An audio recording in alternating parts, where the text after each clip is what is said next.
Thank you for listening to this worship podcast of St. Andrew Lutheran Church. We hope this recording provides you with a moment of God's grace wherever this finds you. Know that you're welcome to join us in person for worship in Eden Prairie on Sunday mornings at 9 or 10:30. And also know that any contribution you make will bolster St. Andrew's ministry and outreach, including our podcasting directly to you. You can do so online. Welcome and God's blessings to you. Good morning. My name is Megan and I'm going into third grade. The reading is from the New Testament Gospel of John, chapter 20, verses 11 to 13. But Mary stood weeping outside the tomb. As she wept, she bent over to look into the tomb and saw two angels in white sitting where the body of Jesus had been laid, one at the head and the other at the feet. They said to her, "Woman, why are you weeping?" She said to them, "They have taken away my Lord, and I do not know where they have laid him." The word of the Lord.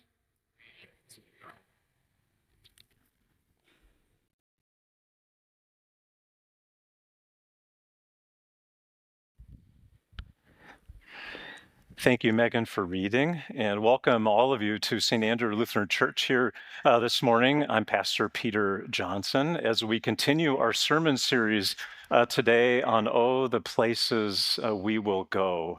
I was reminded this morning that this is the anniversary, apparently, of the walk on the moon many years ago in the 1960s. If you were alive, my mom was like, "Oh, I remember exactly when we were following it on the news."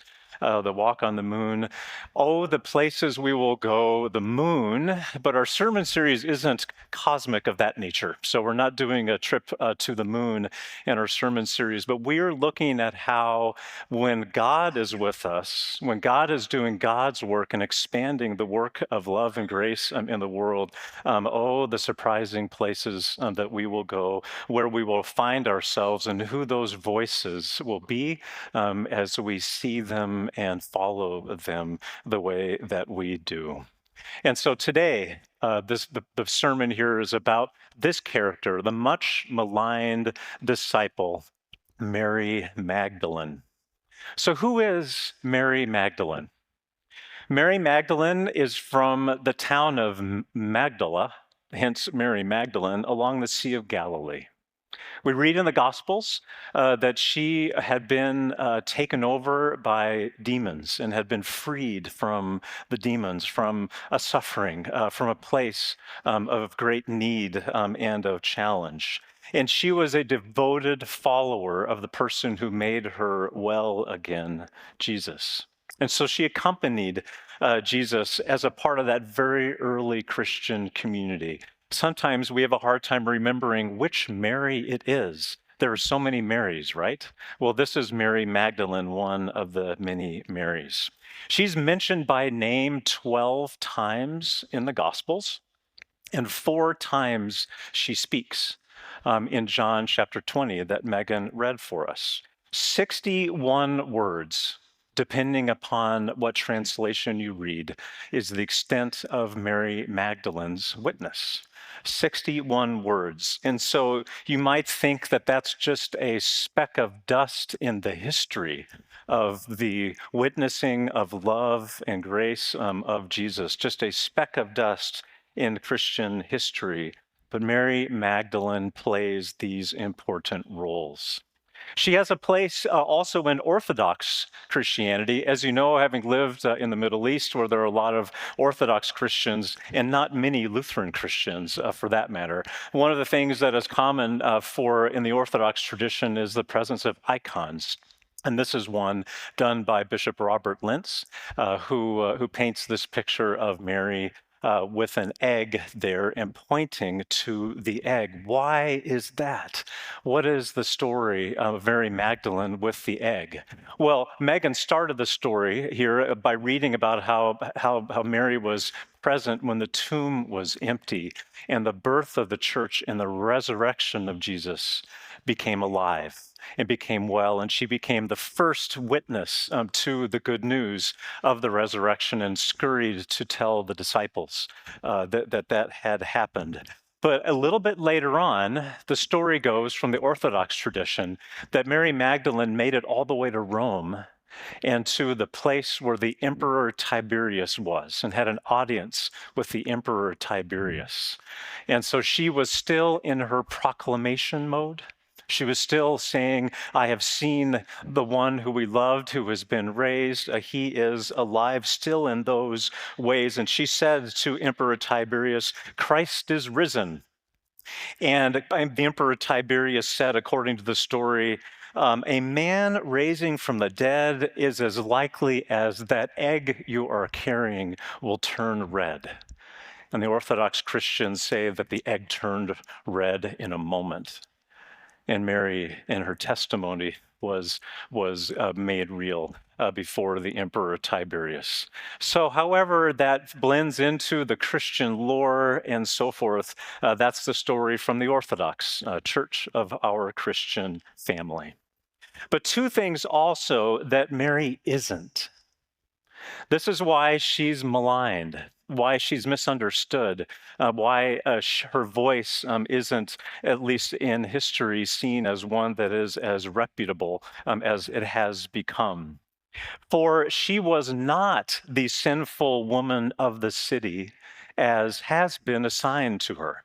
So way back in 591, yep, now I'm going back even further now in these stories. In 591, Pope Gregory the Great preached a sermon that combined Mary Magdalene with a woman who went to Jesus, weeping with her tears on her feet with that jar of ointment in her alabaster jar. You know the story, perhaps, from Luke chapter 7. The Pope made this connection between the two, but there's no reference in any of that Luke 7 that Mary was this sinful woman of the city at all. But the artwork that came out, and the ongoing story of Mary Magdalene being this woman of the city continued for centuries. But as we say now today, as I've already said, there is no evidence that Mary Magdalene was actually that woman from Luke 7. And the other point I'll make here this morning as well about Mary and Mary's role and place here in our community is that Mary was not a man. Mary was a woman in the early Christian church community. All four Gospels, she plays a major part of the resurrection story. And the words, I have seen the Lord, are her most powerful words when she proclaims the goodness of the resurrection and the angel who visited her and told her that the Lord has been raised. And interestingly enough, also in the Gospel of Luke, she is dismissed by the disciples by their saying that what she said was an idle tale. Now, of course, one interpretation of that is simply to say that number one, the disbelief, the unbelief, the bewilderment of the disciples was very much at play. And so they dismissed her story out of their own doubt and out of their own fears. But it's also true that Christians have also interpreted this story to say that she was a woman. And so they didn't listen to her in the same way back in the day as well. Mysteriously misaligned, these words of those days, these challenging words of grace and love, perhaps from someone who wasn't to say those kinds of things or bring those words to light. That's also an interpretation of this passage as well. So I have three simple stories that I'm going to weave here together as we think about these themes of Mary Magdalene, as I've outlined them before. As you know, my first call as a pastor, the first church that I served was in northern New York State, in the suburb of Webster, New York, by Rochester. And so this was 1998 when I was ordained. Alex was born in February of 99. And then, lo and behold, when May came along, it was time for the church meetings, our synodical meetings. And so here I was, and we were new to the upstate New York Synod. And I said to Michelle, let's go to the church meetings at a college campus where it's going to be really hot, there's no air conditioning, and let's take our 6-month-old baby along with us. And so off we went to Oswego, to the State University of New York in Oswego. And yeah, that was a good example of good husband communication and requests, right? So here we were at the upstate New York Synod Assembly. I knew nobody there at all, but I sat down next to a woman, and what am I to do? But I'm just supposed to say hi to this woman and introduce myself. And so I sat down and I said hi. And this woman was named Carol Goldstein. Now, Carol Goldstein, in the matter of a couple of minutes, and we had a longer conversation than that, but only in a matter of a couple minutes, she shared with me that she was the fourth pastor, female pastor, ordained in the Lutheran Church. The fourth female pastor. The Lutheran Church started ordaining women back in 1970. She was ordained in 1972. And I think it wasn't until the late 90s and early 2000s when seminary students were 50-50. So it took about 30 years or so for women to come to the seminary and be part of higher education and become a pastor until the late part of the 1990s and early 2000s. But I remember I sat with her, with Pastor Carol Goldstein, who had been ordained at that point for 27 years in the Lutheran Church, which is exactly as long as I have been ordained in the Lutheran Church as I stand here before you today. And it made me pause for a moment to think about her ministry, her life, her courage, her boldness, the way that she had to become part of the congregations that she has served, what that was like, and what she had to endure courageously and boldly in those ways. It gave me pause. And I give thanks for Pastor Carol for making her way into ministry. So fast forward to 2020, the ELCA is celebrating its 50th anniversary of the ordination of women 55 years ago. And I'm sitting at Gustavus Adolphus College in a board meeting, and we pastors on the board each session have a chance to provide a devotional. And the devotional that day was given by Pastor Heather Wigdahl, who have always been so in awe of her public speaking abilities, her clarity of understanding. She'd been in Menominee for many years, is now the executive director at Christicon Bible Camp, much like Spirit in the Pines, but she's now located out in Montana.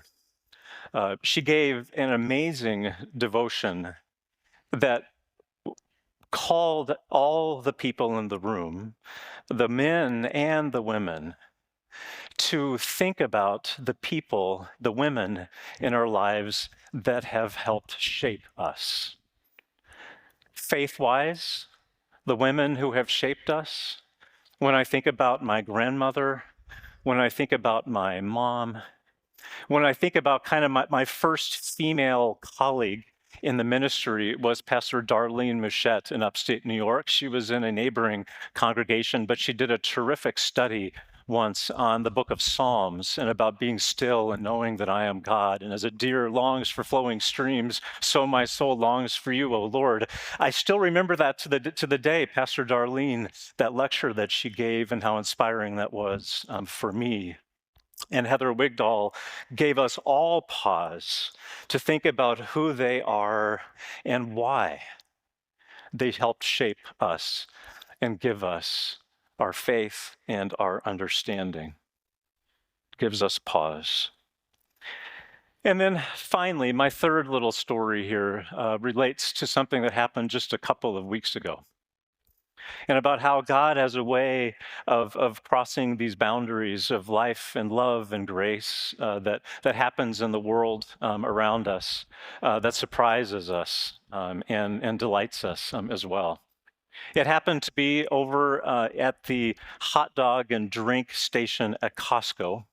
You maybe know what I'm talking about there as you pay your bill and you make your way past the pizza and the hot dogs, and it was 11:45 on a Friday or Saturday, and I was getting a little rumbly in the tumbly, and I thought, oh, why not? No one will see me. I'm getting a hot dog at Costco. It'll be just fine. So I went up to the station and I said hot dog and a drink, and then I put my card, which is a touch screen. And then I put my card in and paid my big bill, $1.61, I think it was. And then I stood in line around this group of maybe 15 or 20 people that were waiting for their hot dogs or their pieces of pizza. You know the story. And as we were waiting there, there was a whole bunch of people around me. There was an older man who came up to the counter. And he had his credit card in his hand, and he wanted to pass it to the person behind the counter because he wanted to order a hot dog and a drink himself. So if you've been there before, the person behind the counter just gives you your food. You're required to go to the kiosk to hit the punch button screen and then pay that way. And this elderly man had gone to him to have it ordered up. And the man behind the counter in his, plastic gloves and with his hairnet on just kind of gestured to the station where you can hit the button and make your payment. And the man, this elderly man, turned around and faced those of us who were waiting in line, completely discombobulated, just confused. Two people in front of me in line, all of us waiting there, stepped out in line. She was a woman, and she approached this bewildered older man, and maybe hitting a button at Costco and paying with a card as he'd never done it before, who knows. But she went up to him and said, can I help you make your order? Let's go right over here. Let's make our way over here.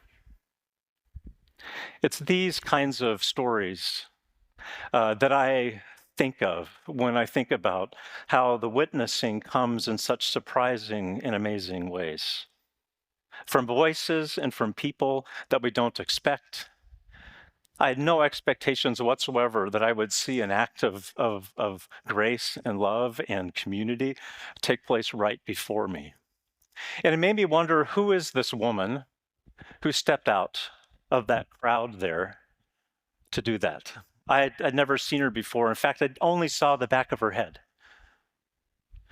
Who taught her to have compassion and to lean into a person who so clearly was in need? Who noticed what I noticed? And what would cause them to notice what I noticed? I hope that everyone around that area at Costco noticed what this woman had done for this lovely gentleman who needed a little extra hand. And I wonder how stories like that, surprising stories, unknown stories that come from a myriad of places in our lives, how those can help us be in the process of being in service to thy Lord and love of grace that God gives, so that we too can be part of this ongoing process of witnessing and sharing. We've been hanging leaves here with different questions over the course of this summer. About how we are all part of a tree of life that informs us, that gives us life, that gives us our faithful understandings.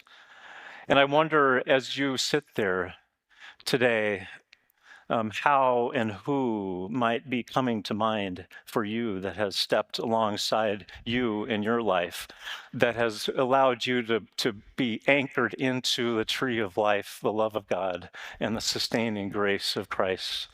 That is through anyone and anywhere, the goodness and the grace of God, from which we are never separated. If you were to literally write a name on a leaf and put it on the wall, what name would that be? And you can do that after worship, if you would like. But there are Mary Magdalenes, and there are many others who walk with us in obvious ways and in not so obvious ways to point the way to goodness and wholeness and grace and peace. And so I pray that each and every day we might not only see that, but in each and every day we might participate in it as the people of God. Thanks be to God. Amen. Thank you for listening to this worship podcast of St. Andrew Lutheran Church. We hope that this recording provides you with a moment of God's grace wherever this finds you. Any contribution you make to St. Andrew will bolster our ministry and outreach, including our podcasting directly to you. You can do so online. Thank you for joining us for this podcast, and I wish you every blessing from Christ today.